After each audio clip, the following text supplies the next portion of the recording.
দাঙি ধৰি থৈ গ'ল দাক্ষিণাত্যৰ শংকৰাচাৰ্যই। শংকৰাচাৰ্যক সেয়ে কোৱা হয় আদিগুৰু।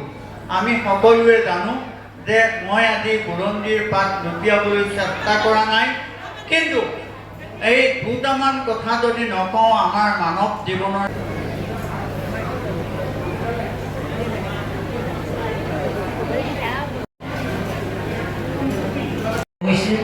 সেই পৰম গুৰু প্ৰভু ঈশ্বৰৰ চৰণত সেৱা জনাইছোঁ। ডক্টৰ পীতাম্বৰ দেৱগোস্বামী প্ৰভু ঈশ্বৰ।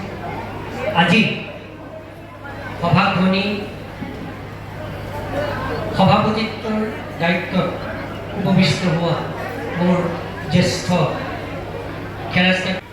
আজি শিষ্য সন্মিলনীৰ ঐতিহ্যমণ্ডিত ৰজাঘৰীয়া প্ৰথমখন সত্ৰৰ সত্ৰাধিকাৰ প্ৰভু ঈশ্বৰ, যিজনাৰ আন্তৰিক প্ৰচেষ্টাত মহাপুৰুষজনাৰ ধৰ্মই আন্তঃৰাষ্ট্ৰীয় পৰ্যায়ত উজলি উঠিছে, সেইজনা পাতস্মৰণীয় ডক্টৰ পীতাম্বৰ দেৱগোস্বামী প্ৰভু ঈশ্বৰৰ চৰণত সেৱা জনাইছোঁ। আজি মহাতীৰ্থত সঞ্চালকৰ আসন গ্ৰহণ কৰা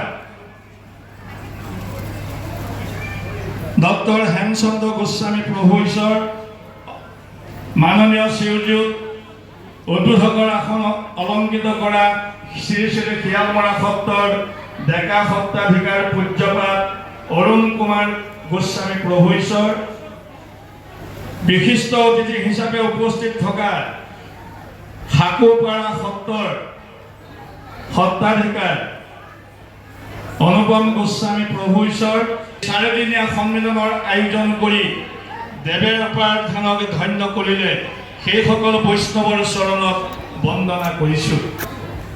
নামনি লখিমপুৰৰ আউনীআটী শিষ্য সন্মিলনৰ সমবেত হোৱা গুৰু প্ৰমূল্যৰ অনুগামী যুৱক যুৱতী ভাই ভনী আই মাতৃ সকলোৰে প্ৰতি শ্ৰদ্ধা ভক্তি নিবেদন কৰিলোঁ।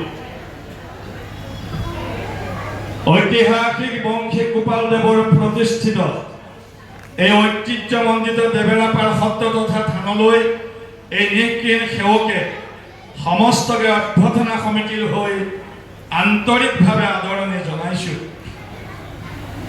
এইখন বৰ নাৰায়ণপুৰ বৈষ্ণৱ আদৰ্শবাহী বহুজন দূৰদৰ্শী খণ্ডই এই বৰ নাৰায়ণপুৰৰ পবিত্ৰ ভূমিতে জন্ম লাভ কৰি ধৰ্ম সমাজ ব্ৰিটিছ পাৰ্লিয়ামেণ্টত অসমৰ সত্ৰ সংস্কৃতিৰ হৈ তাত এটি বক্তৃতা দিবৰ কাৰণে সুযোগ দিছে আৰু আমি সেই সুযোগ গ্ৰহণ কৰিছোঁ আৰু আমি এই মুহূৰ্তত সকলো শুভাকাংক্ষী ৰাইজৰ আশীৰ্বাদ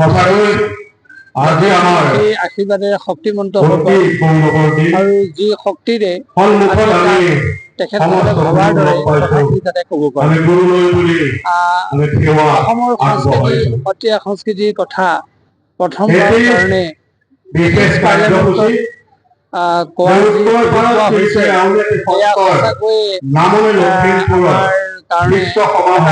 কাৰণে আৰু আমি যথাৰ্থতে যদি সেই কথাখিনি প্ৰকাশ কৰোঁ সকলো ৰাইজে গম পাব যে অসমৰ সংস্কৃতি কিমান সমৃদ্ধ সংস্কৃতি আৰু অসমৰ সংস্কৃতি কিমান শক্তিশালী সংস্কৃতি অসমীয়া সমাজৰ কিমান উদাৰতা আছে, অসমৰ সমাজ সংস্কৃতিত কিমান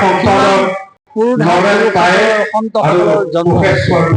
আমি আশা কৰিছোঁ এই কথাখিনি নিশ্চয় ৰাইজৰ আশীৰ্বাদত তাত আমি কণ্ঠই ক'ব পাৰিম। দিনটো নিৰ্ধাৰণ কৰি দিছে ব্ৰিটিছ পাৰ্লিয়ামেণ্টত, য'ত 65জন মূল MP থাকিব আৰু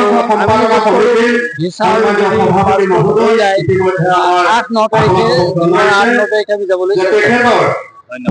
আপোনালোকে জানে যে এই পবিত্ৰ স্থানত 4দিনীয়া কাৰ্যসূচীৰে আউনীআটী শিষ্য সন্মিলন আৰু ধৰ্মালোচনী সভা আয়োজন কৰা হৈছিল। আজি আমাৰ শেষৰ দিন। আজি শিষ্য সন্মিলন, বিশেষকৈ লখিমপুৰ জিলাৰ নামনি অংশৰ আউনীআটী যিসকল শিষ্য আছে এই শিষ্যসকলক লৈ ইয়াতে প্ৰথমবাৰৰ বাবে অসমৰ ইতিহাসত বিশেষকৈ লখিমপুৰ জিলাত প্ৰথমবাৰৰ বাবে আমি শিষ্য সন্মিলন আয়োজন কৰিছিলোঁ। আমাৰ দুৰ্ভাগ্য আজি পুৱাৰ ভাগত হোৱা প্ৰাকৃতিক দুৰ্যোগৰ কাৰণে আমি বিচৰা মতে আমাৰ শিষ্যসকল উপস্থিত হ'ব নোৱাৰিলে। তথাপিতো যথেষ্ট সংখ্যক ইয়াতে শিষ্য সমবেত হৈছে। গুৰু শিষ্যৰ যি সম্পৰ্ক, বৰ্তমান সময়ত গুৰু শিষ্যৰ সম্পৰ্ক কেনে হোৱা উচিত আৰু গুৰুৰ প্ৰতি শিষ্যসকলৰ যিটো আত্মীয়তা এইটো বৃদ্ধি হ'বৰ কাৰণে আমি আচলতে কেইবাগৰাকীও ব্যক্তি আয়োজন কৰিছিলোঁ এই শিষ্য সন্মিলন। আজি আমি কৃতকাৰ্য হৈছোঁ বুলি ভাবিছোঁ আৰু ভৱিষ্যতলৈও আমি জিলা ভিত্তিত এই আউনীআটীয় শিষ্য সন্মিলনখন বহুল প্ৰচাৰ আৰু প্ৰসাৰৰ মাধ্যমেদি আমি পুনৰবাৰ আয়োজন কৰিম বুলি আজি ভাবিছোঁ। আমি আপোনালোকক জনাইছোঁ হয়তো অহা বছৰ 27 চনত আমি লখিমপুৰ জিলা ভিত্তিত আমি আউনীআটীয় গুৰু শিষ্য সন্মিলনখন আমি আয়োজন কৰিম কোনোবা এটা সকলোৰে সহমত থকা স্থানত।